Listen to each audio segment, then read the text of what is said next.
하나님께서 오늘 우리에게 허락하시는 말씀 신약성경 마가복음 10장 17절에서 22절까지 말씀입니다.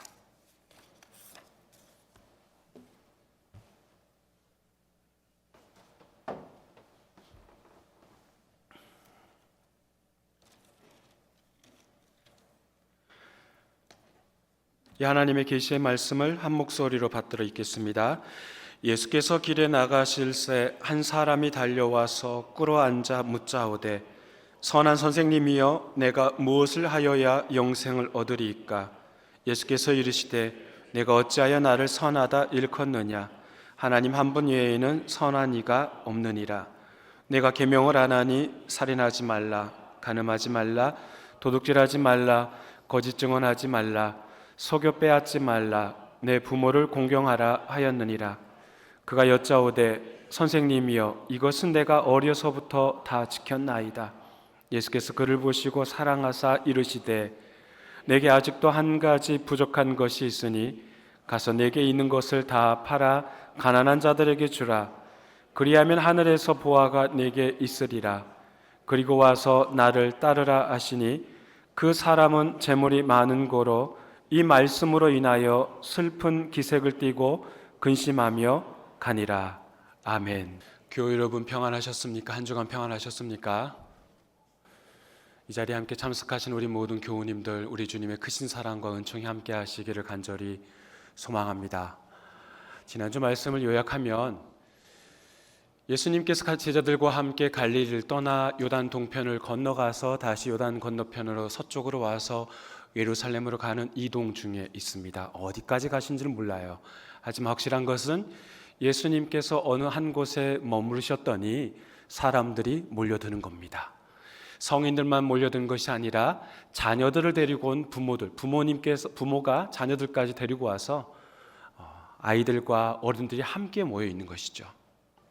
그 모습을 보자 예수님의 제자들이 어린이가 예수님 앞에 오는 것을 가로막으면서 아이들을 데리고 온 부모들을 꾸짖습니다. 이유가 뭐예요? 예수님께서 전파하시는 하나님의 나라와 관련된 말씀을 하시는데 아이들이 걸림돌이 된다는 거죠. 장애물이 된다는 거죠. 그래서 아이들을 다 막습니다. 그때 예수님께서 어떤 반응을 하셔요? 제자들에게 화를 내시면서 아이들이 내게 오는 것을 금하지 말라라고 말씀하시죠. 하나님의 나라가 이런 자의 것이니라 라고 주님 말씀하시죠. 곧 그게 뭐예요? 어린아이처럼 의존성, 수용성이 있어야 되는 것이죠. 하나님의 말씀을 있는 그대로 받아들이고 또한 어린아이들은 부모에게 전적으로 의존하듯이 하나님을 전적으로 의존하라라는 것이 지난주 말씀의 요약입니다. 지난주는 어린아이가 등장하였다면 오늘은 그 상황과 전혀 다른 어떤 한 사람이 등장합니다. 오늘 말씀 마가복음에서는 한 사람이라고 언급되어 있지만 오늘 이 말씀의 내용은 마태복음과 누가복음에도 나와요. 오늘 말씀에서는 한 사람으로 등장하고 마태복음에서는 청년이라고 언급합니다. 누가복음에서는 관리인이면서 관직을 가지고 있는 사람으로서 부자라고 이야기하고 있어요. 부자 관리라고 표현하고 있죠. 그러니까 종합해 보면 그 사람은 돈이 많고 젊음을 가지고 모든 것을 다 갖춘 사람이에요. 흔히 세상 말로 하면 성공한 사람이죠. 좀 더 시쳇말로 표현하자면 엄친아죠, 엄친아. 모든 것을 다 가졌어요. 젊어요, 청년이에요, 돈도 많아요, 반반한 직장까지 있어요. 근데 그 사람이 예수님께 나옵니다. 근데 예수님께 나와서 무릎 꿇고 앉아서 여쭙습니다. 와, 엄친아 중에 엄친아죠. 예의까지 발라요. 궁금한 것이 있다고 무릎까지 꿇고 여쭐 정도면 이 얼마나 예의 바른 청년이고 진정성을 갖춘 청년입니까? 젊은이가 이런 태도를 취한다면 기특하죠. 예의를 갖추고 예수님께 찾아와 묻는 질문인 17절 말씀 함께 읽어보겠습니다. 예수께서 길에 나가실새 한 사람이 달려와서 꿇어 앉아 묻자오되 선한 선생님이여 내가 무엇을 하여야 영생을 얻으리이까? 참 멋진 질문입니다. 예의도 발라요. 돈도 많아요. 반반한 직장도 가지고 있어요. 그런데 질문 하나도 멋져요. 영생에 대한 질문하죠. 그는 예수님에게 어떻게 하면 당신처럼 물 위를 걸을 수 있습니까? 어떻게 하면 당신처럼 떡 5개와 물고기 2마리로 그 수많은 사람을 먹일 수 있습니까? 어떻게 하면 당신처럼 귀신을 내쫓을 수 있습니까? 어떻게 하면 당신처럼 병을 고칠 수 있습니까? 그런 호기심을 충족하고자 하는 질문을 하고 있는 게 아니에요. 그렇다고 해서 어떻게 하면 돈을 잘 벌 수 있습니까? 어떻게 하면 직장에서 승진할 수 있습니까? 어떻게 하면 젊음을 계속 유지할 수 있습니까? 그런 현실적인 궁금증을 해소하기 위한 질문을 한 것도 아니었어요. 그가 했던 질문 한 단어라면 뭡니까? 영생이에요. 영생. 영생. 그렇습니다. 사람은 많은 것을 갖추고 있다 할지라도 영원한 생명을 꿈꾸는 존재입니다. 예수를 믿든 믿지 않든 상관없이 사람의 마음 안에는 그런 영적인 목마름을 가지고 있다라는 거예요. 전도서 3장 11절 말씀 함께 읽어보겠습니다. 하나님이 모든 것을 지으시되 때를 따라 아름답게 하셨고 또 사람들에게는 영원을 사모하는 마음을 주셨느니라. 그러나 하나님이 하시는 일의 시종을 사람으로 측량할 수 없게 하셨도다. 사람들에게는 영원을 사모하는 마음이 우리 안에 다 있다는 겁니다. 기독교인이든 타 종교인이든 아니면 종교가 없든 상관없이 죽음 이후에 대해 궁금해한다는 거예요. 사후 세계의 존재 여부에 대해 궁금해한다는 겁니다. 만약 사후 세계가 존재한다면 나는 그러면 어떻게 되는 것인지, 어떻게 하면 그곳에 들어갈 수 있는지, 그런 방법이 필요한지, 어떤 방법이 필요한지, 인간이라면 인생의 가장 큰 화두인 죽음 그리고 그 이후에 대해 관심을 가질 수밖에 없다는 거예요. 사랑하는 교우 여러분, 그리고 아직 우리 신앙 공동체에 등록하지 않은 여러분, 한치 앞을 내다볼 수 없는 막막한 현실입니다. 그러하기에 우리는 무엇인가를 붙잡고 의지하고 싶어하는 마음이 있습니다. 이 자리에 참 잘 오셨습니다. 매번 말씀드리지만 여러분이 이 자리에 나오고 싶어서 온 것 같지만 그렇지 않아요. 여러분의 힘과 여러분의 의지로 이 자리에 나온 것 같지만 하나님께서 부르셨기에 지금 이 자리에 나온 줄 믿습니다. 그 부르심에 순종하며 주시는 말씀 가운데 자신의 삶을 돌아보며 인생의 여정을 한 걸음 한 걸음 내딛기를 간절히 소망합니다. 오늘 본문에 보면 이 부자 청년은 3가지 오해를 하고 있습니다. 첫 번째 그가 가진 오해는 예수님에 대한 오해입니다. 따라해 볼까요? 예수님에 대한 오해. 예수님에 대한 오해. 그는 예수님을 선한 선생님으로 부르고 있습니다. 선한 선생님. 그러니까 그는 자신의 기준으로 예수님을 판단하고 있는 것이죠. 예수님을 선하신 분이라고 말하는데 어떤 기준이냐는 거예요. 예수님이 사람들의 병을 고쳐주시면 선하신 분입니까? 예수님이 떡 5개와 물고기 2마리로 수많은 사람을 배불리 먹여주시면 아하, 선하신 분이십니까? 예수님이 성전에 올라가 상인들을 다 내쫓으시고 물건 파는 상을 뒤엎으시면 예수님 참 그럴 줄 몰랐는데 저분 변하셨네, 그렇게 생각이 들면 선하지 않은 것인가요? 선이라고 말할 때, 인간이 선이라고 말할 때 그 모든 것은 다 상대적인 거예요. 어떤 이에게는 그게 선이 될 수 있지만 어떤 사람에게는 그게 선이 되지 않을 수 있다는 겁니다.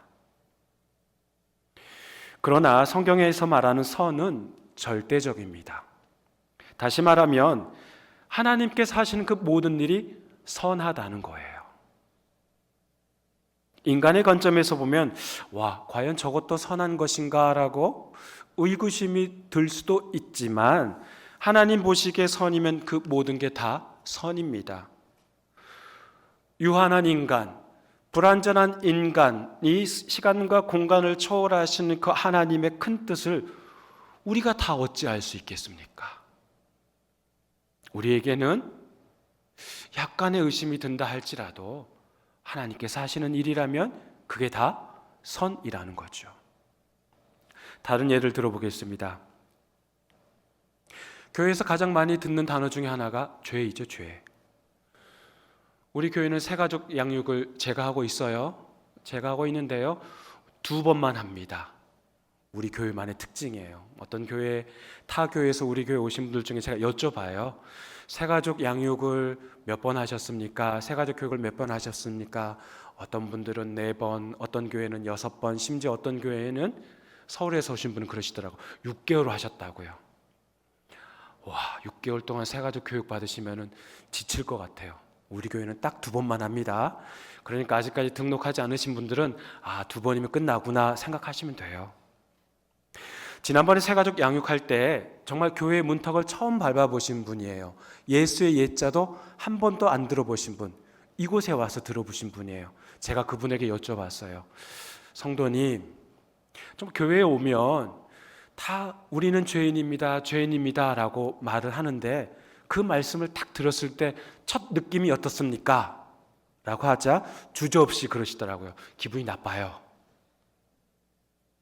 아주 솔직하게 대답하시더라고요. 저는 그렇게 여쭤봤을 때 좀 인사치레로 그냥 옅은 미소 한번 짓고 그저 그렇죠 이렇게 말씀하실 줄 알았는데 저의 눈을 똑바로 쳐다보시면서 기분 안 좋아요 그러시더라고요. 얼마나 솔직하게 대답해 주시는지 저는 오히려 감사했어요. 아하, 그래, 한 번도 법 없이도 살만한 사람이라고 자기는 생각했는데 교회 와서 죄인이다 죄인이다 이 말 하니 기분이 나빴다는 거예요. 그래서 그분에게 그분의 오해를 빨리 풀어드려야겠다라는 생각이 든 겁니다. 성도님, 교회에서 말하는 죄하고 일반 사회에서 규정하는 죄는 다릅니다. 사회에서는 법을 어겼을 때 죄를 범했다라고 하죠. 또한 개인의 양심에 거리끼는 일이 있을 때 죄 또는 잘못한 일이 있다라고 말합니다. 그러나 성경에서 말하는 그 죄란 단어는 관역에서 벗어났다라는 뜻이에요. 그 관역이란 하나님의 기준이고 바로 하나님의 뜻입니다. 그렇다면 하나님의 기준이 무엇이고 하나님의 뜻이 무엇입니까? 우리가 그것을 알면 그 관역에서 벗어난 것을 알 수 있지 않겠습니까? 성도님, 우리 함께 말씀 읽어보겠습니다. 데살로니가전서 5장 16절에서 18절 함께 읽어보겠습니다. 항상 기뻐하라, 쉬지 말고 기도하라, 범사에 감사하라. 이것이 그리스도 예수 안에서 너희를 향하신 하나님의 뜻이니라. 하나님의 뜻에 어긋나는 것, 그 관역에서 벗어나는 것은 기뻐하지 않고 기도하지 않고 감사하지 않은 것이 바로 하나님의 뜻 관역에서 벗어나는 것이고 그것이 바로 죄입니다. 고개를 끄덕끄덕 하시긴 하셨어요.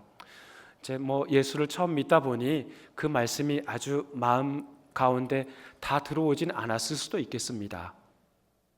여하튼 그러니까 우리가 생각하는 사회에서 말하는 죄와 교회에서 말하는 죄가 다르다는 거죠.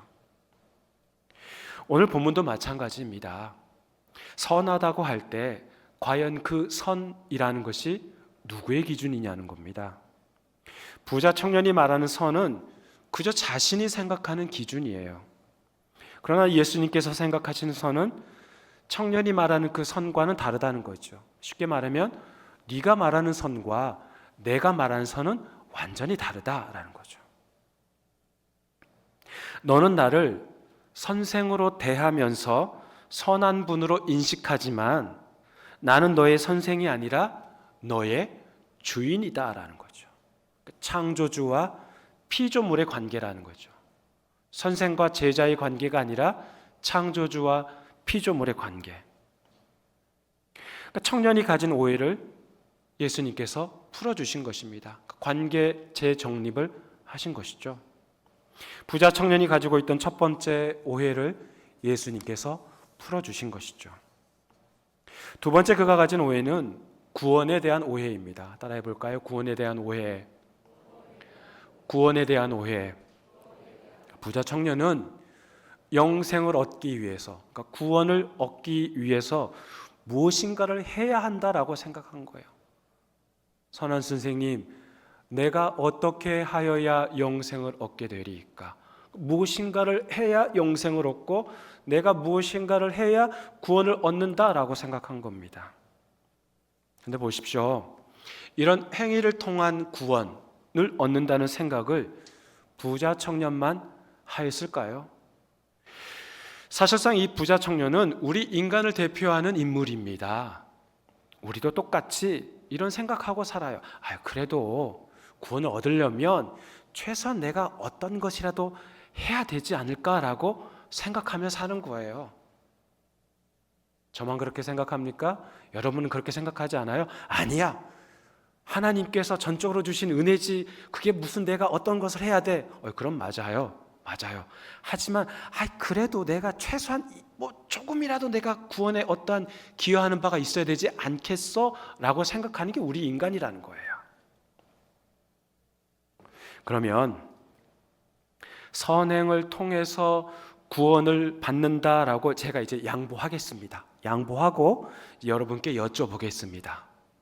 자, 이제 선행을 할 수 있다. 선행을 한다는 것은 뭐니 해도 머니가 최고잖아요. 뭔가 돈으로 좀 이렇게 선행을 베풀어야 내가 좀 했다라고 생각할 거 아니에요? 그러다 보니 연말이 되면 뒤에 여러 가지 물품들 쌓아놓고 사진도 찍어보고 또 신문에 광고도 내보고 여러 가지 막 기부하는 여러 단체들도 있지 않습니까? 그러면 제가 여쭤보겠습니다. 그렇다면 얼마 정도 기부해야 선행을 했다라고 생각하십니까? 최소한 10만 원? 10만 원 정도 기부하면 내가 그래도 좀 선행을 했다라고 생각하십니까? 만약에 그렇다면 설마 천국 열차 티켓이 10만 원이라고 생각하시는 건 아니죠?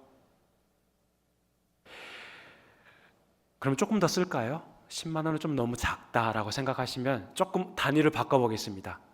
매년 10억 정도 매년 기부하면 선행을 한다. 그런 생각을 여러분들 할 수 있겠죠. 그럼 10억 정도는 기부해야 내가 선행을 좀 한다라고 생각할 겁니다. 그러면 여러분 이 자리에 우리 10억 있으신 분, 10억 정도 가지고 있으신 분, 10억은 몰라도 매년 10억씩 기부할 수 있는 그런 넉넉한 마음을 가지고 있으신 분 손 한번 들어보십시오. 왜요? 그 정도도 갖고 있지 않으세요? 10억 정도는 갖고 있으셔야죠. 매년 10억씩 기부할 수 있는 10년이면 100억, 20년이면 200억 정도는 기부해야 내가 좀 선행을 했다라고 생각할 거 아닙니까? 만약에 그런 기준이라면 우리나라의 대기업 CEO 몇 명 이외에는 우리는 영생을 얻을 수 없어요. 구원받을 수 없어요. 그렇다면 이 추운 날씨에 저와 여러분 이 자리에 왜 앉아 있는 거예요? 저는 이 자리에서 왜 설교하고 있는 겁니까? 만약에 그런 기준이라면요. 구원은 행위가 아닌 하나님의 전적인 선물이자 은혜입니다. 믿으십니까? 그렇죠. 그런데 지금 이 부자 청년은 내가 어떻게 해야 영생을 얻을 수 있습니까? 라고 질문하고 있는 거예요. 그러니까 구원에 대한, 영생에 대한 오해를 하고 있는 거죠. 그럼에도 불구하고 예수님께서는 그의 질문을 있는 그대로 받아 재차 질문하셨어요. 우리 19절 말씀 함께 읽어보겠습니다. 내가 계명을 안 하니 살인하지 말라, 간음하지 말라, 도둑질하지 말라, 거짓 증거하지 말라, 속여 빼앗지 말라, 내 부모를 공경하라 하였느니라. 아멘. 어떤 공통점이 있습니까? 계명에 6가지가 들어가 있죠. 인간과 인간 사이에 지킬 계명이라는 겁니다. 그러니까 왜 예수님께서는 하나님과 인간 사이의 관계 첫 번째 계명부터 네 번째 계명에 대해서는 생략하시고 이 나머지 계명에 대해서만 말씀하셨을까요? 100번 양보해서 부자 청년이 한 질문처럼 행위를 통해 구원을 얻는 것이라면 눈에 보이지 않는 하나님을 사랑한다고 말하기보다 일단 눈에 보이는 이웃 사랑에 초점을 맞춰보라는 취지인 겁니다. 그런데 여러분, 제가 여쭤보겠습니다. 이웃 사랑과 관련된 계명을 우리가 다 지키며 살 수 있을까요? 살인하지 말라. 살인이 꼭 어떤 도구를 사용하여 타인을 살해해야만 살인입니까? 온라인상에서 입에 담기 힘든 언어 폭력이 얼마나 많이 나놉니까? 댓글 피해자들은 어쩔 수 없이 사회 공동체에서 쫓겨납니다. 피해자들은 자신의 극단적인 선택으로 억울함을 풀려고 하지 않습니까? 간음하지 말라는 계명이 있습니다. 성적 자기 결정권을 국가가 침해해서는 안 된다고 해서 간통죄가 폐지되었습니다. 얼마나 많은 이들이 피해를 보고 있습니까? 간통죄 폐지는 한 가정을 무너뜨리고 사회를 더욱 오염시키고 있는 시발점이 되어버렸습니다. 도둑질하지 말라. 꼭 어떤 물건을 훔쳐야만 도둑질하지 않는 겁니까? 다른 이의 지적 소유권을 훔치는 것도, 설교와 논문을 표절하는 것도, 다른 이의 아이디어를 허락 없이 공유하는 것도 모두 도둑질이죠. 하지만 예수님의 질문에 부자 청년은 내가 어려서부터 다 지켰나이다 라고 대답합니다. 참 대단하죠. 대단한 청년이에요. 예의 바른 청년이에요. 기특합니다. 청년은 예수님께 영생에 관해 질문했어요. 예수님께서 재차 질문하셨죠. 그 질문에 대해 그는 제가 다 지키고 살았습니다 라고 대답해요. 그러니까 예수님 시대에는 계명을 다 지키는 자에게 하나님께서 물질의 축복을 주신다라고 유대인들은 생각했던 거예요. 그러니까 이 부자 청년의 마음에는 그가 이렇게 누릴 수 있는 부가 계명 준수의 원인이라고 생각한 것이죠. 즉 부자 청년이 가진 세 번째 오해는 계명에 대한 오해입니다. 따라해 볼까요? 계명에 대한 오해. 계명에 대한 오해. 그는 예수님의 말씀하신 것을 다 지켰노라고 자신 있게 대답합니다. 그러나 인간은 결코 계명을 다 지키고 살 수 없는 존재입니다. 만약 계명을 다 지키고 살 수 있는 사람들 존재라면 왜 하나님께서 죄를 짓고 나면 그 죄에 대해서 희생 제물을 바치라고 제사법을 만들어 놓으셨겠습니까? 레위기에 여러 가지 제사법이 있잖아요. 번제, 화제, 소제, 속건제, 화목제, 속죄제. 왜 그런 제사법을 만들어 놓으셨어요? 우리가 그 율법을 다 지키고 살아갈 수 없는 죄인임을 알기에 하나님께서 그러한 법을, 제사법을 통하여서 죄를 용서해 주시기 위해서 그런 법을 만들어 놓으셨잖아요. 그런데 이 부자 청년은 뭐예요? 뭐라고 해요? 자기는 다 그런 계명을 다 지키고 살았다라고 이야기하고 있어요. 그는 착각하고 사는 거죠. 계명에 대한 오해를 가지고 살아가는 것이죠. 그런데 보십시오. 주님께서 뭐라고 말씀하셔요? 한 가지 더 지킬 것을 말씀하셔요. 그런데요, 그 말씀을 하시기 전에 예수님께서는 그를 보시고 사랑하사, 그를 보시고 사랑하신답니다. 그러니까 우리 주님은 부자 청년이 계명 준수를 통해 영생을 얻으려는 그 생각이 잘못됐다고 꾸짖은 게 아닙니다. 야단친 게 아니에요. 사랑하는 마음으로 부족한 것을 채워주고자 하는 마음으로, 또 오해한 것을 이해시키고자 하는 마음으로 그를 바라보셨다는 거예요. 눈을 탁 째려보면서 보셨다는 거예요? 아니요. 사랑하는 마음으로. 이 말씀이 우리에게 얼마나 큰 은혜가 되는지 모릅니다. 우리가 알면 예수님에 대해 얼마나 알겠어요? 우리가 알면 구원에 대해 얼마나 알겠어요? 그렇다고 우리 보고 야, 넌 그것도 모르냐? 라고 질책하지 않으셔요. 비난하지 않으셔요. 신앙생활한 지 30년이 넘었건만 아직도 기본도 모르냐라고 나무라지 않으신다는 겁니다. 우리가 아무것도 몰라도 이 자리에 나와 이런 질문 저런 질문 하셔도 다 받아주시는 분이 우리 주님이십니다. 우리가 기도할 때 이런 거 해주세요, 저런 거 해주세요, 이것만은 좀 막아주시고요, 저렇게는 좀 해주시고, 우리 아이들 이렇게 해주시고, 이렇게 어린 아이 수준밖에 안 되는 그런 기도를 하더라도 사랑스러운 눈길로 바라보시는 분이 우리 주님이심을 믿습니다. 목사님, 저는 예수 오래 믿었는데 아는 게 별로 없어요 라고 말씀하시는 분 있어요. 예, 저도 다 알아요. 여러분 별로 아는 거 없다는 거 다 알아요.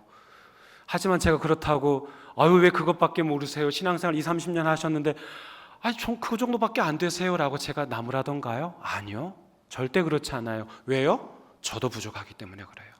저도 아는 것이 별로 없기 때문에 저도 그렇게 말씀드리지 않습니다. 아는 것보다 더 중요한 것은 실천하는 것인데 그렇지 못할 때가 얼마나 많은지 제 자신을 누구보다도 잘 알기 때문에 저 또한 그저 주님 앞에 이것저것 되묻습니다. 주님 곁을 떠나지 않고 아직 주님의 뜻을 다 알지 못한다 하더라도 그 자리에 남아 있으면 그것으로 되는 것 아닙니까?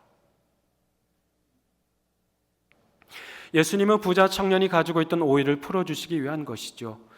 이웃 사랑 실천을 위한 계명을 지키는 것도 중요하다. 그러나 더 중요한 것은 한 사람이 두 주인을 섬길 수 없다는 겁니다. 둘 중 하나를 택하라는 거예요. 주님이 무엇이라 말씀하셔요? 내게 있는 것을 다 팔아 가난한 자들에게 주라. 그리고 나를 따르라. 하나님과 물질 두 주인을 섬길 수 없으니 물질에서 자유로워지고 예수의 사람이 되라 말씀하십니다. 나를 따르라. 따라해 볼까요? 나를 따르라. 나를 따르라. 그렇습니다.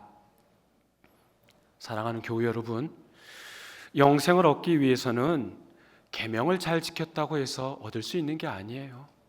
어떤 행위를 통해서도 얻을 수 있는 게 아니에요.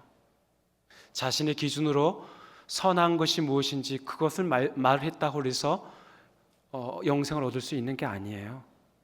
예수님을 따라야 합니다. 누구를 따라야 해요? 예수님을 따라야 해요. 쉽게 표현해 볼까요? 부자 청년은 예수님에게 영생과 관련된 처방전을 구한 겁니다. 처방전을 구하면 자기가 그 다음부터는 다 알아서 할 테니 처방전만 하나 써달라고 하는 거예요. 한번 생각해 보세요. 환자예요. 몸이 아파서 병원에 갔어요. 의사 선생님한테 몸을 보였어요. 그랬더니 여러 증상에 대해서 말하고 검사했더니 의사 선생님이 처방전 하나 써줬어요. 그러면 그 받은 처방전을 잘 고이 접어가지고 속 주머니에 잘 넣고 다니면 병이 나아요? 그렇게 병 나은 분 있어요? 없잖아요. 약을 복용해야죠. 약을 복용해야죠. 예수님께서 부자 청년에게 처방전을 써주셨어요. 나를 따르라. 그러나 그 청년은 처방전대로 따르지 않고 슬픈 기색을 띤 채로 자신이 가던 길을 가버립니다.